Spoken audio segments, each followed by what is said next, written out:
Welcome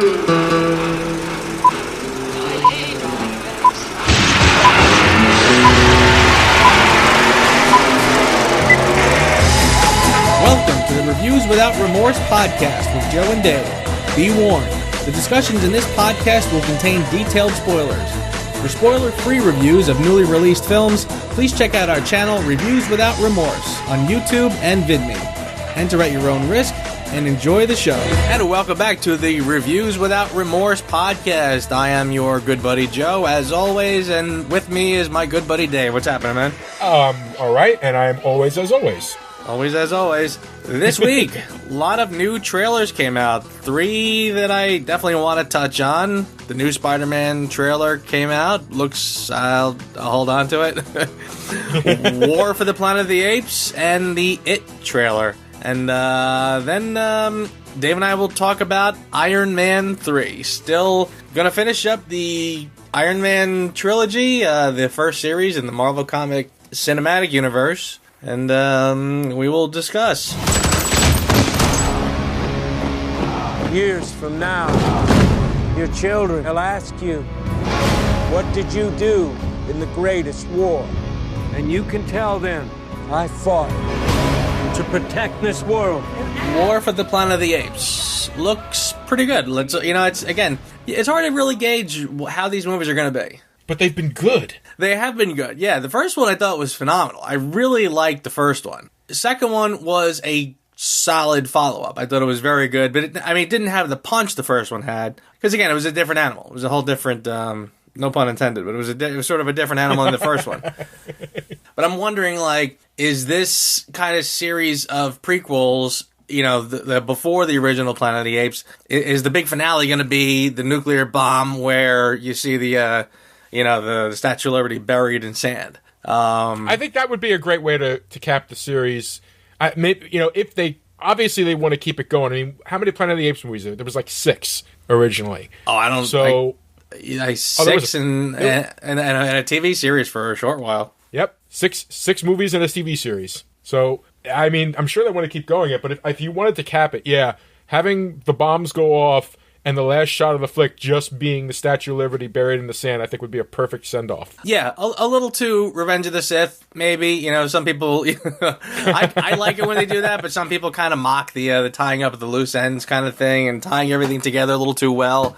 But I always like necessarily tying up loose ends, more along the lines of a final homage to the original series that gave birth to this new series. Right, of course. It's not you don't have to have it. I mean, if you really wanted to tie up loose ends, it'd be here's a young orangutan. We will call him Zeus. That would be pandering to the original series. But just ending with the Statue of Liberty wouldn't really do.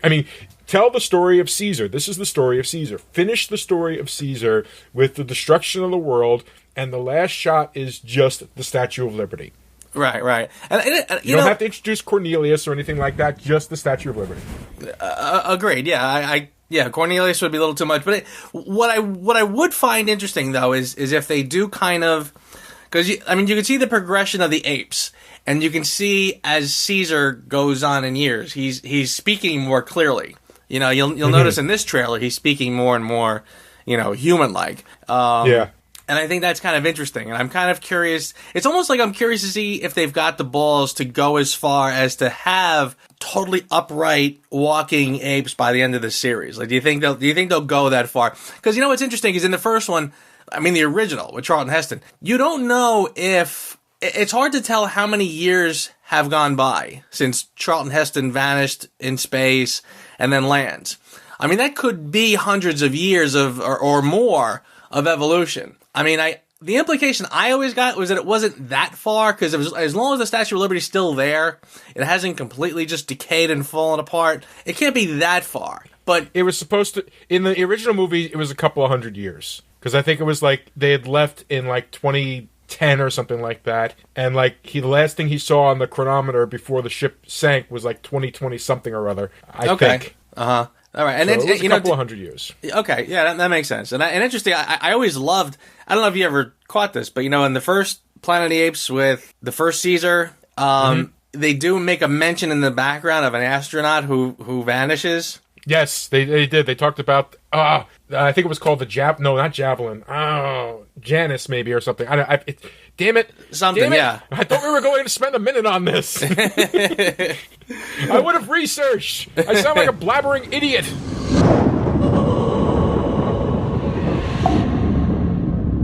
My grandfather thinks this town is cursed. That all the bad things that happen in this town are because of one thing. I will not be there for it. You know what's funny? My girlfriend is the one who's into horror, and I can kind of take it or leave it. I like good horror movies, but that's so rare. I'll enjoy the schlock horror movies just for the sake of, it's a schlock horror movie. Yeah. And it's fun, and it's interesting. But I do really like a good horror movie, and I kind of feel we haven't gotten a lot of that lately, and this doesn't look like it's about to break the trend. You never know. The vibe I get from this trailer, and everybody seems to be getting the same vibe, is that they're kind of going for a Stranger Things feel. Which is an interesting story. We'll get to that in a minute. Keep going with your thought. Well, that's it. It looks like they're kind of going for Stranger Things, which what I thought was weird. I didn't know this. I never saw the original series. I never saw the original TV series. I heard it was pretty good. It was okay, but go on. Just the other day I was online and I saw somebody did like a side-by-side comparison of the original series. I don't know if this was the original trailer, but they cut it to do a side-by-side with the new trailer, and it looked identical. Like, oddly, shot for shot identical. So, I don't know, maybe, I guess this is a very faithful redo of the original story, I guess. But I don't know, was the original like a Stranger Things with a bunch of kids and stuff? The original was a Stephen King novel. Right. So that's where it all started. And yes, it did involve a bunch of kids. Here's a funny story. Did you know that Stranger Things grew out of a failed pitch by the Duffer Brothers to do an It remake? No, I did not actually, but that... Yeah. They wanted to do like a TV series remake of It and do it properly. And they did a lot of work. At least this is what I heard. They did a lot of work into it. And then it was like, no, we're not interested in doing that. It's like, well, we did all this work. It's like, all right, let's just make it our own. And that was the origin of Stranger Things. Okay. All right. That's interesting. That does make some sense now that we look at it. And I'll bet they're kicking themselves now because, boy, was Stranger Things a phenomenon. What a great series that was. Next series coming out in October, and we'll be reviewing it very soon. We'll definitely review that. Yeah, I'm looking forward to talking about that one because that one just... I'll save it till we get to it. But oh my God, I was a big fan of that one. Yeah, me too. Very, very, very much me too. Yeah. And no, it's not the 80s nostalgia that I liked. Fuck you, all you people that say that. Well, maybe a little bit of that. I kind of don't mind admitting... The 80s nostalgia is what got me interested, but it was the story and the characters that kept me there. Exactly. Yeah, very true. Very true. And frankly, the fact that they were doing homages to so many things, and again, some were on the nose and some were very under the surface. Mm-hmm. It just kind of goes to show you, that there was some great filmmaking that happened in the 80s, and when you do an homage this way, a smart one, where you really... I mean, these guys understand what those filmmakers did. It's not just, it takes more than just hanging a couple John Carpenter posters in the background and playing some 80s music to really make... They understood what those guys were doing. They knew how to look through the lens and create an 80s feel. And that's the fact that they did that and made such a good quality show, that tells you something. Again, things we don't get today. Yes, indeed. And now, yes, I understand that I'm sounding like my age, but hey, too bad. Get off my lawn. The big news this week, the one that really rocked my world, the new Spiderman Homecoming trailer. Good evening, Peter. Whoa. You have 576 possible web shooter combinations. That is awesome. I enjoyed it very, very much. With a caveat, but I'm going to let you go first. Oh, we got a caveat. Okay. Yeah. Well, first of all, let me say this. When I saw this trailer, and don't ask me why my thought immediately went to this, I said to myself, you know what? I have to stop picking on the DC trailers. I'm really starting... I'm really starting to feel like I'm just picking on the slow kid at school. And I oh shit. But I'm not even kidding. I'm not even exaggerating. I really started to feel like, you know what? Maybe I need to just sort of stop picking on the DC movies. Just let them be, and just say, look, guys, maybe I don't get what you're going for over there, and maybe I just don't get it, and I'm willing to accept the fact that there's something there that I don't get. I don't know. But you guys just run along and keep making your movies and whatever, and I'm just going to stay over here and watch my Marvel movies. Like, I mean, seriously, I really had that thought. I got to stop picking on them because it's just not fair. It's without remorse, dude. True. But I mean, you got like, they don't put Mike Tyson in the same ring with, so like, you got to make it fair. Make it fair, and then don't pull your punches. But here's the thing. If you're Mike Tyson in your prime, okay, and some guy says, fuck this shit, I'm going to try to beat up Mike Tyson, and they walk in and they haven't trained and they haven't done all the work to deserve that shot against Mike Tyson, you deserve to have your ear bit off. Well, that is true, I guess. Okay. Always, can we, you know what? We seriously have to make a promise. 1 week. We got to go 1 week without bashing DC. Seriously, right? I mean, it's just too damn easy. It is like picking on the slow kid at school. You're kind of right about that. But honestly, ladies and gentlemen, we want a really good Justice League movie. Yes. We both do. We grew up with the Super Friends. We love the Super... Sure, the show seems cheesy now, but that was the seed that led us into the world of superheroes, of the greatest superheroes. Look, I love Marvel, but we're talking Batman and fucking Superman and fucking Wonder Woman here, for God's sakes. You don't beat them. No, you don't. Yeah, and I tell you, and again, like I said, I'm already going back on my word. The more I kind of watch, I mean, seriously, Spider-Man comes out, I'm watching this, and I'm thinking, man, this looks phenomenal. And then I go back and I think about the Justice League trailer. The Justice League trailer, I mean, it, honest to God, almost seems like it's a parody of itself. Like somebody's kind of doing like, this ain't your granddaddy Super Friends.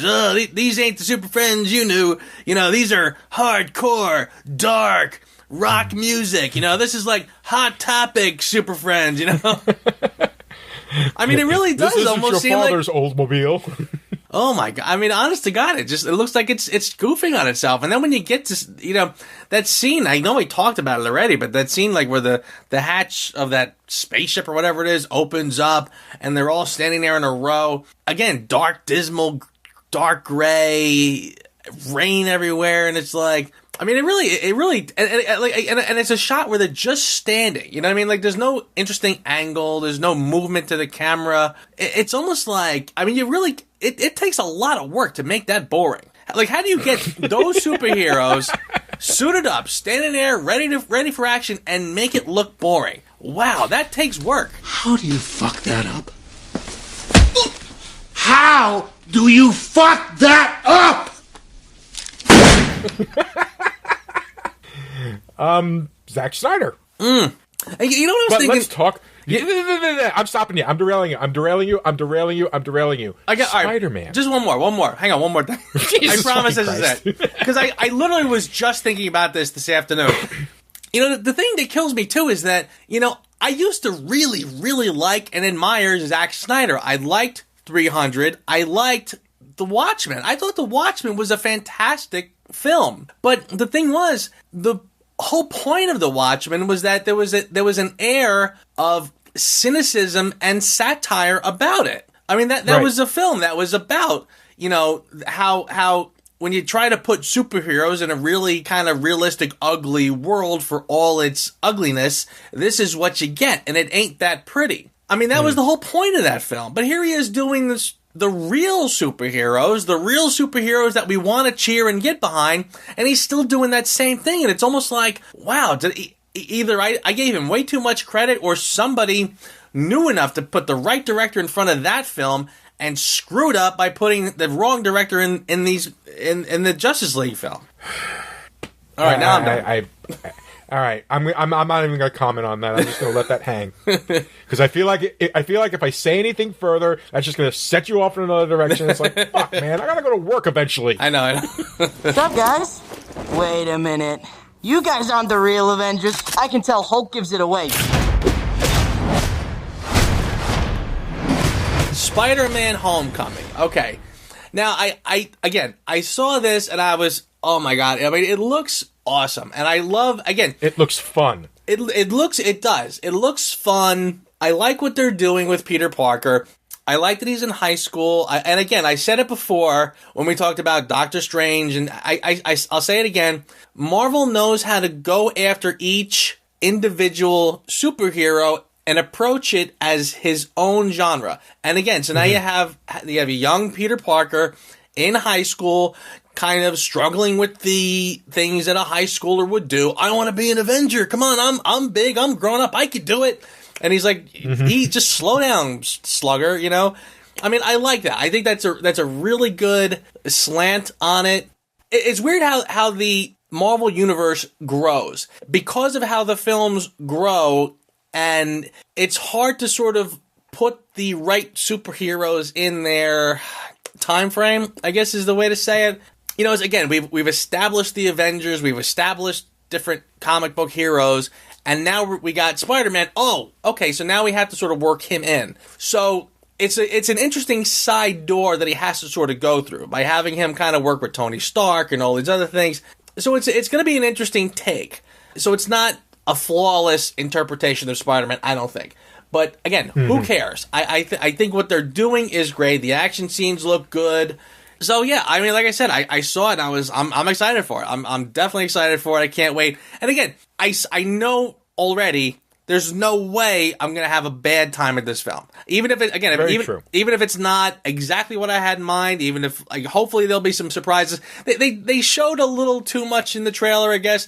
I don't know if there's any surprises. That's my biggest problem with the trailer right there. And in general with trailers lately. I thought that this was very much the classic Ditko Lee story of Spider-Man, which I appreciate. He's not like this good-looking kid, or he's not like this like really attractive kid. Let's face it, Tobey Maguire, he's a bit goofy-looking, but the guy's got looks and charm. And I never got Andrew. I thought Andrew Garfield did an okay job as Peter Parker, but every time I looked at him, it's like, that's not Peter Parker's face. No. I like that this kid has a goofy-looking face to him, because that was always the case. He's a nerd. Peter Parker is a nerd, and he should kind of sort of look the part. And I like the interaction between him and Tony. I like the I like Michael Keaton's take on the Vulture. I think that's going to be freaking awesome. Agreed. But when they showed, in the first trailer, the big scene in that first trailer was when they did the, oh my goodness, the ferry's falling apart, and there he is with all the webs, and he's trying to hold it together to keep it floating. And I was like, wow, that's going to be a huge heroic scene. And they completely dick punched it in this new one when they showed, no, he didn't save him. Iron Man came and saved the day. Yeah, little much there. It would have been much better had they left that in the air. I think that I will bet you any amount of money that was not a Feige decision, that was a Sony decision. I will bet you any amount of money. Probably, yeah, I totally agree with you there too. Yeah, because that should have been like a big frickin' scene. As big as the scene where where Banner turns around and says, "I'm always angry," and punches the ever-living shit out of the Leviathan. Agreed. That type of big scene. So that's my problem with this trailer. That's my problem with a lot of trailers lately in general. I was shown too much, and I like the discovery aspect of Marvel movies, because they show some exciting stuff, but they never show like the big. You never knew that Ant-Man was going to be Giant Man until it fucking happened, and when it happened, it was like that whoa moment in the movie. Mm-hmm. Okay, that's just you don't take away those big moments in a trailer. That's a waste. Yeah, as far as I'm concerned. Well, you know what? In fairness, let's hope that they saved enough, surprises that it's not totally. I'm gonna wind up seeing it anyway because that's just what I do. Well, that's it. Yeah, you're right. I wish they didn't show as much. The first trailers were just right, frankly. So yeah, I kind of, Yep. All right. Well, good luck, Spidey. You're still doing better than DC. Yeah, definitely. And speaking of Sony, okay, here's my big question to you, because here I heard this week, and I'm kind of baffled by the whole thing. Hit me. I'm hearing that Sony will I guess they're going to allow Homecoming and a Homecoming sequel, and then Sony basically wants Spidey back. Now, It's a renegotiation technique. Okay, so what happens if they get him back? Like, what do they actually get? How much of what Marvel is doing do they get in the process? They only get Spidey back. That's it. They own the rights to Spidey. No, I know, but They loaned us Spidey. We loaned him Iron Man. All right? And there'll probably be a and from the trailer, there was actually a little cameo from Cap, too. So we loaned him Cap as well.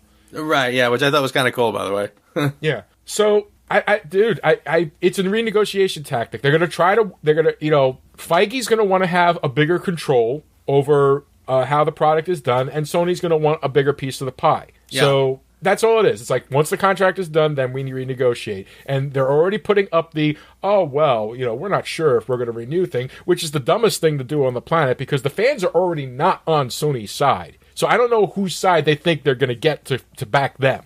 Right. Well, here's my question is this, though. If, again, let's say the negotiations fail, and again, which is possible because, again, Sony is notorious for doing dumb things with their properties. So I could see them thinking suddenly that they have we know what, we know how to do this. We can make a Spider-Man movie again. We've done it before, whatever. So if they get it back, do they get to take Tom Holland too? Like, do they get to sort of rip off? He was an agreed upon thing. The casting of Tom Holland was an agreement between Marvel and Sony. Sony really wanted Tom Holland, but Marvel was very cool with that, because things like design and stuff like that, they had to be in sync with for various reasons. But yeah, no, they keep Tom Holland. See, that to me is kind of baffling, and I'll tell you something. I'll throw out my James Bond nerdness for a second, because it kind of reminded me. It is episode 007. This is episode 007. There you go. I don't know if you you probably know the story, but Thunderball, the fourth James Bond movie, is a very interesting kind of conundrum, and I'll try to do it as like a short version. Ian Fleming. I know exactly what you're talking about. Yeah, go on. Ian Fleming had decided, or was approached to do a screenplay for a Bond film, because at that point, they were sort of underway with talks about doing films. So he grabbed like two buddies. They worked on a screenplay. They didn't have any luck. They just sort of let it go. Then Fleming decides to take what they did and just do another book. And then later, they go to take the actual book and they make a movie out of it. Well, the other two guys who he worked on the script with cried foul, and one of them sued to get the rights to do that book as a film. Again, weird and complicated, and how do you sort of make everybody happy? Well, what ends up happening is that hideous 1983 Never Say Never Again with Sean Connery, which is essentially a remake of Thunderball. And the thing that has always sort of baffled me about that is, like, okay, I get that you contributed to that script. You even contributed to the creation of the villain in the script. I get that too. But you didn't invent James Bond. You didn't invent Moneypenny and M and Q. Why he gets all these treats with it, I don't get. And I'm sort of wondering, like, is this sort of the same thing where now Sony says, we'll lend you Spider-Man just long enough to fix this property, do something right with it, do something everybody loves, and once you're done, we'll take back the new and improved property and ruin it all over again. Yeah, that's a pretty accurate assessment. I mean, is that what we're looking at? If Sony does take that back? If Feige and any of the Marvel people aren't involved in Spider-Man, yeah, we're going to go back to a mess. They're going to do the whole... Because they've already talked about, we want to do a Venom movie. It's like, you're fucking a bunch of idiots. You can't do a Venom movie separate from Spider-Man. It doesn't work. Hell, you tried doing Venom once with Spider-Man, and it didn't work. How do you fuck up Venom with Spider-Man? How do you fuck that up? Well, I'll tell you what, I mean, in the spirit of, I'll play devil's advocate, one of the hard parts about making superhero films in general is you're taking a medium that is incredibly expansive. I mean, it goes across different titles. There's hundreds of characters, outer space, different dimensions, all these kind of things. Venom, again, what is Venom? Venom is the costume that Spider-Man got in the Secret Wars, which is one of the greatest comic series ever, by the way. But it takes place in outer space in a different dimension, sort of. And again, even no one really knows what the outfit was, but we know it was this a living thing, symbiote. All right. Now, how do you sort of bring that into our humble little guy from Brooklyn who gets bit by the spider, or from Queens, excuse me, who gets bit by the spider, and like, again, it's like we didn't introduce space and stuff into that yet. The way they did it, okay, it just lands, fine, I guess, what are you gonna do? Mm-hmm. But yeah, the character they got to play him, horrible. I mean, that whole movie was terrible, by the way, but yeah, you're right. I don't really trust them to now do Venoms. Plus, they're talking about doing like an R-rated Venom. Well, yeah, because Wolverine, because Deadpool. Yeah, exactly. Yeah, right. But so now we're gonna do that with all of them, and I don't know. Like, is Venom? I mean, I kind of feel like I get the idea of it because there's been some Venom stories that were pretty brutal, and he's a mean cat. I get that, but he's still a Spider-Man villain. So unless you're gonna do Spider-Man rated R, I don't see why you would do Venom rated R. I don't know. I don't I don't trust Sony with it, dude. It's confusing enough as it is. Here's the problem, and it's something, and it amazes me that in many ways you still have this Pollyanna view of Hollywood. You're thinking logically, right? They're not, and they never have, and they never will. Okay, these are, oh God, I want to say sheltered is the best word I could think of. These are sheltered fucks that, look at the dollars and cents of a business and make their decisions based on that, all right? They don't care about passion. They don't care about doing it properly. There's a couple out there that do. There's absolutely a couple of people out there that do, that get themselves grinded down to being nothing more than dollars and cents people, and which is what I think happened to Zack Snyder, but that's a story for another podcast. Sony has always been about the bottom line buck. Sam Raimi one day will write a book about Spider-Man 3, because he had a completely different movie that he wanted to make, and he had to shoehorn in Venom. Yeah. And honestly, you take Venom out of that movie, you instantly have a better movie. I would definitely agree with that, yeah. Sony, I really wish Sony would just give up on making movies. That, what, go back to making TVs and VCRs that worked. I kind of feel like they barely do that anymore. No, they really don't. In fact, the last Sony I bought, no, I'm not buying Sony product again. Sony is like that manager who thinks he knows how to do everyone else's job. He loves to tell you how to do your job, even though he has no idea what he's talking about. That's basically what Sony is. Nothing's been the same since New York. You experience things, and then they're over. I can't sleep. And when I do, I have nightmares. Honestly, there's 100 people who want to kill me. I hope I can protect the one thing I can't live without. Iron Man 3, not as bad as I remembered it, but still just missing something.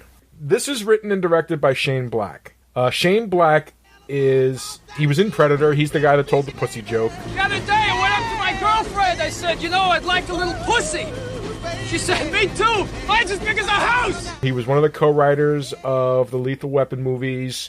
He wrote an amazing flick called Kiss Kiss Bang Bang with Robert Downey Jr. and Val Kilmer. In fact, that's how the two of them became friends, because Kiss Kiss Bang Bang was literally the first movie that he was able to do. Basically, I think Mel Gibson vouched for him so that he can get insurance so that he could do this movie to get his career back on track. Shane Black is a fun writer-director. I mean, The Nice Guys, come on. That was a fucking fun flick. There you go, yeah, absolutely. And actually, from what I understand, he's doing a Predator flick next. The other day, I was going down to my girlfriend. I said to her, Jace, you got a big pussy. Jace, you got a big pussy. She said, why did you say that twice? I said I didn't. See? Oh, God, funny guy. Yeah, very cool. Anyway, so he was brought in to do this one, and I my problem with the movie has to do with I don't like some of the things that I know it came from the Extremist comic book, and I don't mind that they changed stuff from the Extremist comic book, but I feel like first of all, let me tell you something I'm not complaining about. I'm one of the few people that I'm not complaining about Trevor, a.k.a. the Mandarin. I don't have a problem with that. I actually thought that was a clever way of doing it, that it was a neat little twist. But I tell you what I do have a problem with, Aldridge Killian. I didn't buy him as as this villain, and they're the properties of the extremists and the powers that it gave, seem to be indeterminate and just, pop up whenever the fuck what they need for that moment. Okay, he could breathe fire. That works. Yeah. Okay. I felt that was a little out of it, but and it makes me sad to say that, because as I was rewatching, it's like, you know what? A lot of this is like, I can feel this. I can feel, okay, it's an experiment that's, only has a small success rate with only a certain amount of people. I dig that. That's neat. And, the alternative is boom, and they cover it up. I was liking that all little, like, corporate intrigue and stuff like that thing. But I didn't feel the Pepper situation, okay? Mm-hmm. When she basically dispatched the villain, that really felt flat to me. The destruction of the suits just was such an empty gesture. Such an empty gesture to me. It's like, oh, yeah, because this is it. This is the end of Iron Man. He won't be back for Avengers Age of Ultron. Yeah, right. Suck a dick. And it's like, and I know what they were trying to say. I really do know what they were trying to say, but it felt like if this had been, if Robert Downey Jr. was never appearing in a Marvel movie again, okay, I would have bought that. That would have been a nice send-off. But we all knew he was coming to the Avengers. Right. So it just felt empty and kind of useless. Yeah. I honestly, here's a funny story. It's my understanding, and there's interviews out there, you'll have to look it up, but it's my understanding that originally, you know who the bad guy was supposed to be? Oh. The girl. Oh, okay. All right. Yeah. Killian was just the figurehead, but she was the one that was actually supposed to be in charge of it. Okay. Okay? And I kind of feel like I want to see that flick. It would have been like the perfect double twist. Here you are thinking, oh, Killian's actually the bad guy. No. She's the bitch holding the fucking keys. That would have been a neat little thing to happen. You twist the thing with the Mandarin, then you twist the thing with Killian, and it's freaking awesome. The whole thing kind of felt like a vanity project more than an actual Iron Man movie. Okay? Like, there was a checklist of things that Robert Downey Jr. wanted to happen, and Shane Black made it happen for him. Let me ask you this. Did you watch it this last week, or are you kind of going from memory? No, I watched it this last week. Okay. I'm just curious, because my feeling about it changed a little bit on the second viewing, because I actually hadn't seen it. I hadn't seen it at all since I saw it in the theater. So this is the first time I had seen this in a while. And I didn't love it when I saw it.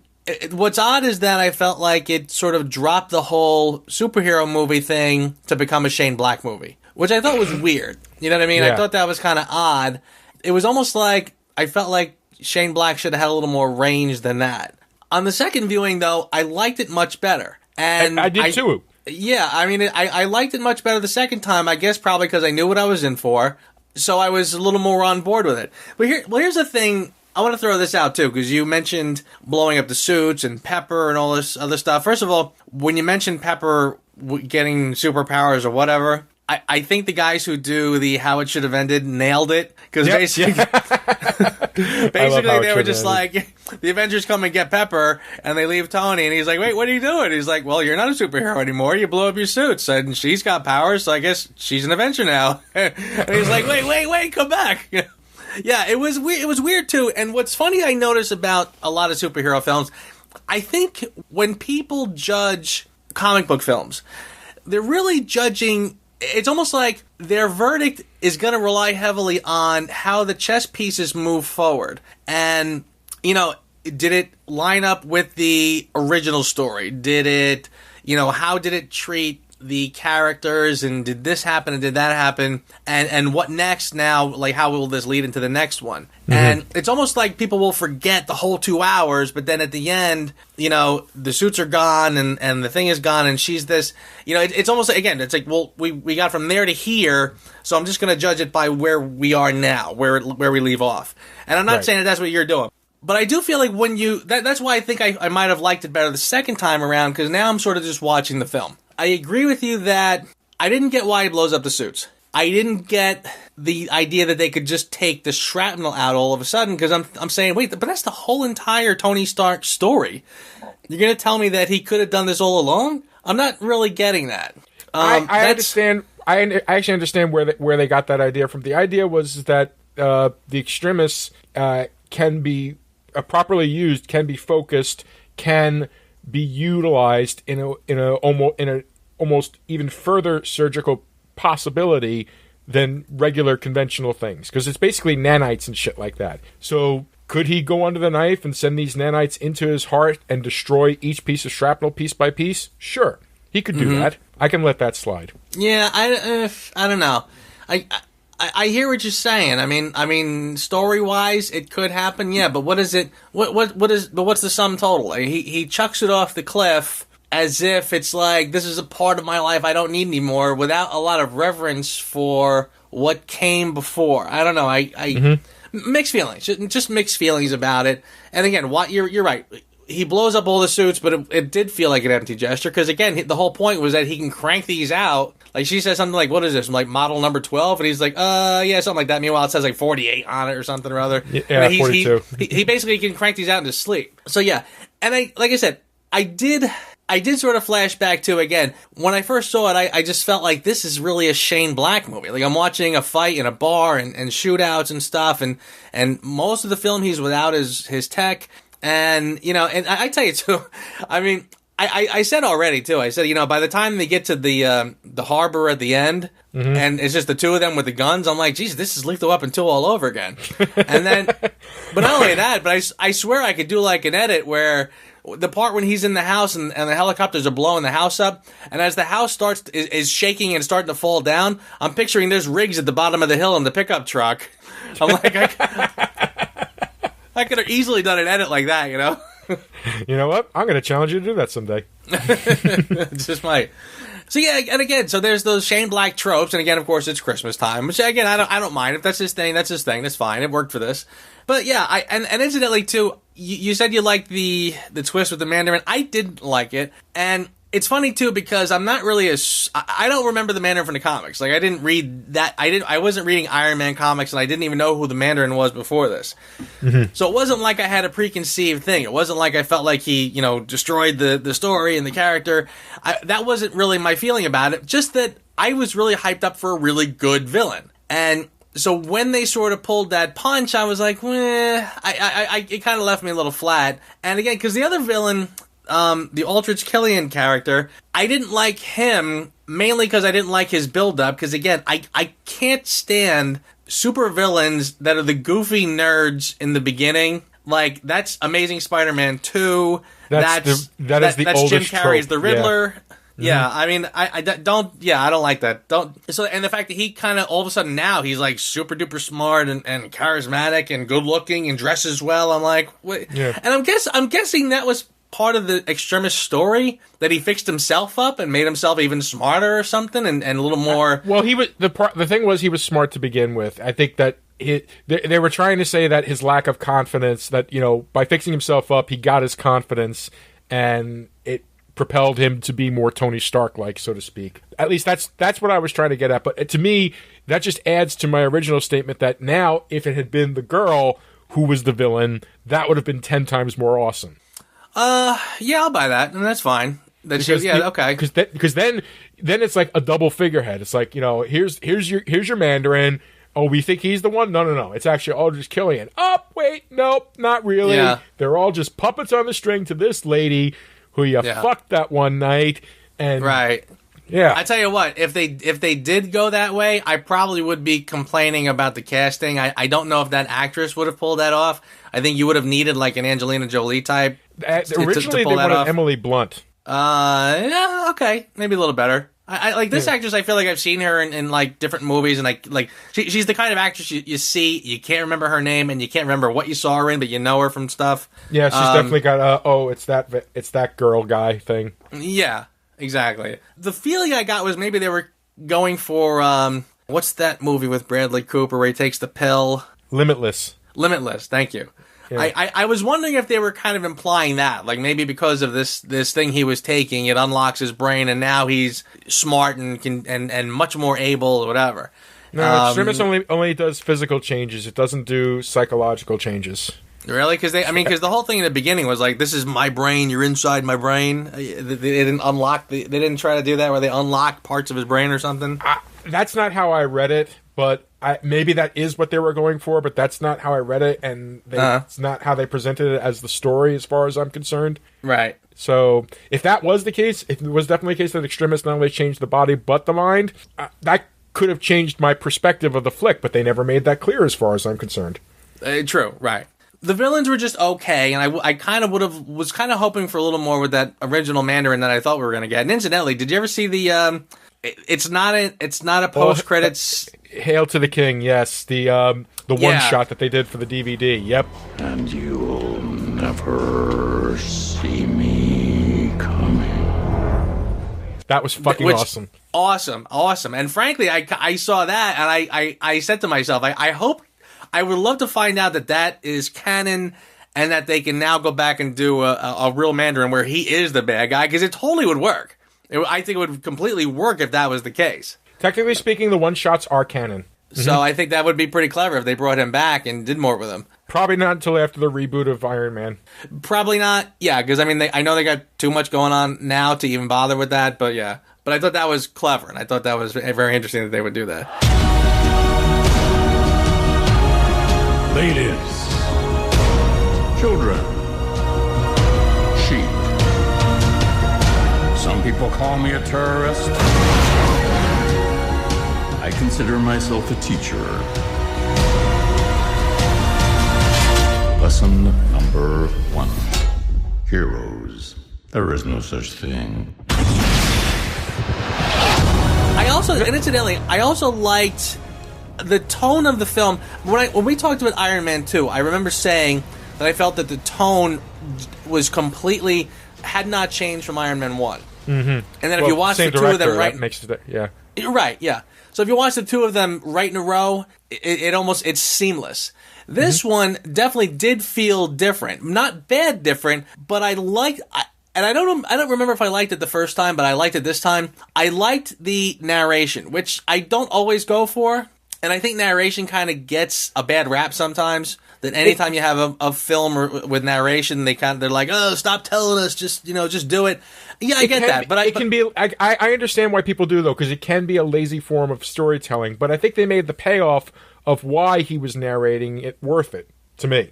Yeah, agreed. The payoff was good, and I just thought that it definitely told the story in a different way. I mean, I like I said, the tone hadn't really shifted, but the angle that you sort of came at it was a little different. I thought that was pretty well done. So I like that part of it. The tone was very interesting. And incidentally, another thing that I wanted to mention that I really liked was the score. I thought the score in this one was really good. And the guy who did it is a guy named Brian Tyler, and he's nuts. I know Brian Tyler. He's awesome. He really is, and I don't know if you know a lot of stuff that he's done. He does all the DC shows. What's that? He does all the DC shows. All the DC shows on the CW. He does the voice. He does the music for all that. Okay, nice. Yeah. I'll tell you, the first time I ever heard of him was when, and this is going to sound silly, when the most recent Rambo came out a few years ago, when, it was, I guess it was Rambo 4. Mm-hmm. And when they announced that, of course, I was a big Rambo fan, so I'm like, oh my god, it's gonna be great! I can't wait, And I remember looking, and I was disappointed that Jerry Goldsmith wasn't coming back to do the score, because he had done all the first 3. You realize Jerry Goldsmith was dead by then, right? Right. Well, then I finally, and then I finally got it. Okay, he's dead. So then this name Brian Tyler comes up, and I thought the score for that was great, because again, the scores for all of them are very different. Especially the first and second. The first one is like that quiet, the stranger hitchhiking down the road, somber horns and stuff. And then you got that like kind of from the second one. It was all kind of high tech and badass or whatever. And it was almost like you would have sworn that 2 different guys had scored it, but no, it was actually Jerry Goldsmith both times. He was an underrated composer, but that's a discussion for another time. Go on. Very much so, yeah.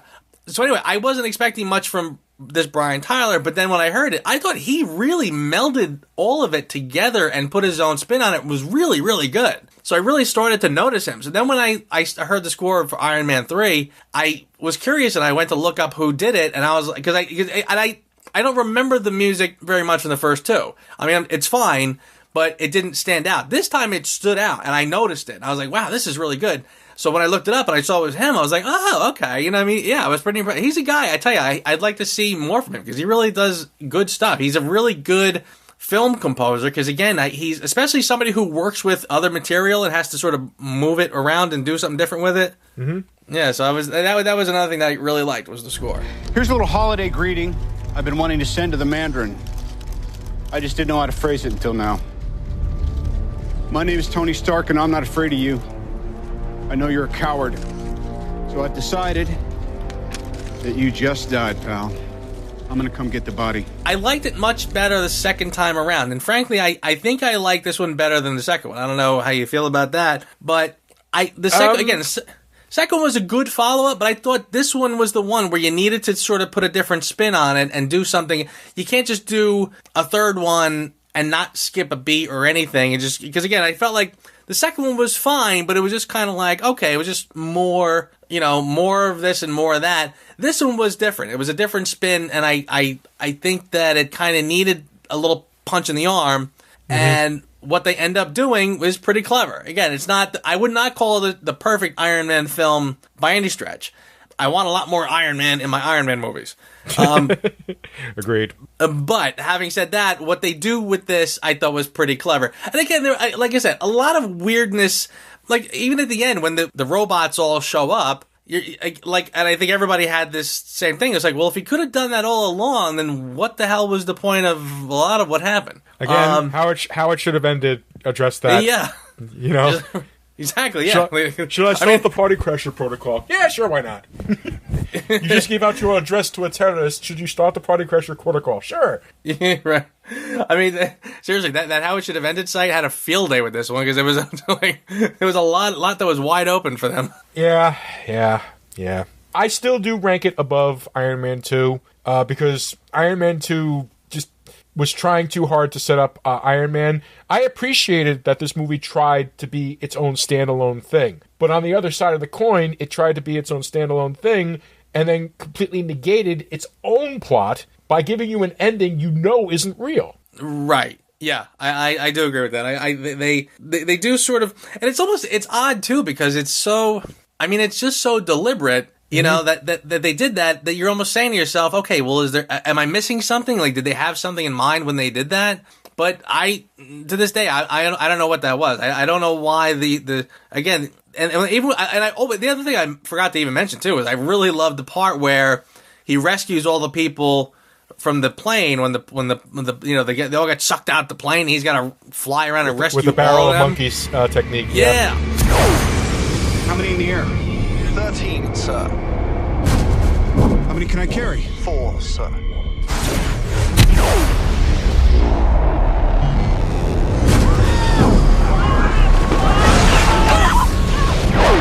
Slow down.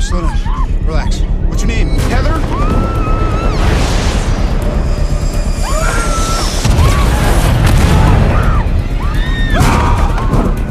Listen to me.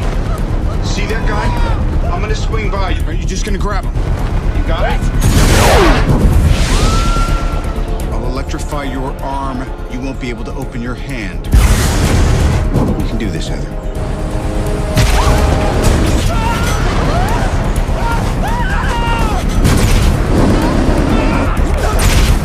Easy. See? 11 more to go. Remember that game called Barrel of Monkeys? That's what we're gonna do. 18,000 feet. Come on, people. Everybody grab your monkey.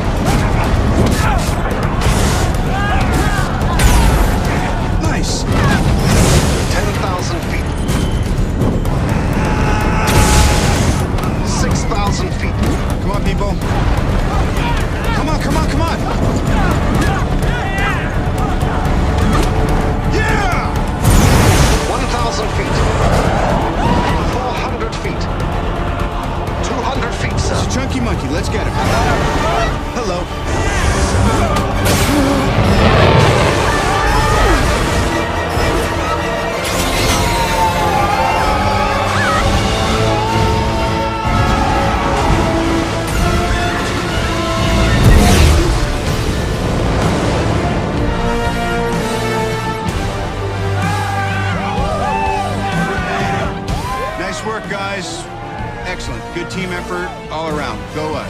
All right, Jarvis, but it's only half done.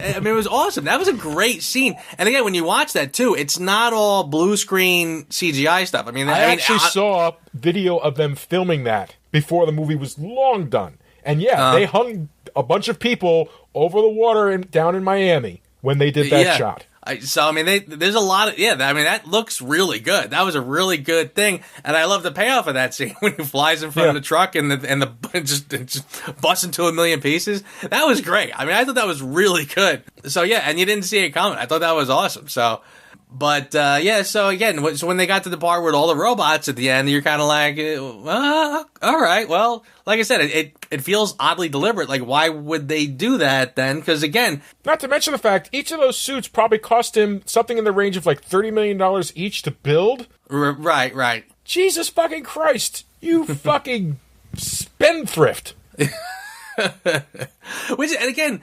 And I didn't even think of this till now either, but now that you've watched Age of Ultron and you look back at this one, you say to yourself, okay, wait a second. Why did you go to the trouble to build Ultron with its own AI that turns evil or whatever when you already had the capacity to make big giant robots that could do all kinds of things? I guess they kind of address that in Ultron because they do have the Iron Man robots. What's that? They had the Iron Legion, which were they were self-propelled. Yeah. You know, the one thing that showing all those automated robots was to show when the Iron Legion shows up in Age of Ultron, how he was able to do it. But the point of Ultron was to be because those robots were limited in their capacity. They could only do so much. Right. You know, they'll know to protect the humans and so on and so forth, but they can't think on the spot. Like, you know, when they're attacking the big Hydra base, and they realize there's a giant shield around that. Well, what's the robots going to do? How are the robots going to figure out how to get past that shield? Right. You know, Ultron was to be... Basically, Ultron was the ultimate ego trip for Tony because it was his way of putting his mind out in the field without him being out in the field. Right. No, that's very true. You're absolutely right. Yeah. Well, yeah, I mean, I guess that's a good point. But I did sort of watch this again, saying to myself, like, there's the Ultrons right there, and they're not killing anybody. So maybe you should have just kept on going the way you were going. But I don't know. So I don't know. I like good film. Like I said, solid film, and it's an enjoyable watch. I like watching it. So I think we agree that we would rank the Iron Man films in order of good to worst. The first one is the best. The third one is in second place, and the second one is in third. Yeah, I would definitely agree with that. And again, I don't think there's none of them are bad. I think they're all good. Yeah, this is not saying that we think that the Iron Man series sucks or that all the flicks are terrible. That's just the order of what we thought was a great flick to the less great flick. Exactly. I think it goes from excellent to good. I mean, seriously, I think Iron Man 2 is a good film. I would say Iron Man 2 is probably a B. Iron Man 3 is a B+. And I think the first Iron Man is an A+. Yeah. That's kind of how I would look at it. Yes. Oh, I can't wait until we do Captain America. That's going to be an interesting one, isn't it? Yeah. I think we're going to have a lot of differing opinions on that one, but we'll see. Probably not as much as you would think, because I think I know what you think I'm going to think. I don't necessarily know that, but we'll see. All right, well, there's our take on Iron Man 3, the Iron Man series. Again, the first series of the Marvel Cinematic Universe, the one that kicked off everything. Pretty much everything, yeah. Yeah. That was a fun one to review. So it was. Good. What are we going to do next? Where are they going to go? What are we going to say? Does David really wear underwear when he podcasts? So, all right. With that, we will come back next week with we'll surprise you with something. We'll think of something. We're going to work it out. All right, my friend. I will see you next week. Yes, sir. Have a great night, everybody. Thanks for listening to the Reviews Without Remorse podcast with Joe and Dave. Join us here every Thursday for a new episode. And be sure to check out the Reviews Without Remorse channel on YouTube and VidMe for spoiler-free reviews of new releases, as well as in-depth discussions of current and classic cinema. If you enjoy this podcast, please consider becoming a patron. You can find our page at patreon.com. As little as $1 a month goes a long way. All clips in this podcast are used for commentary and critique, and is considered fair use. No copyright infringement is intended.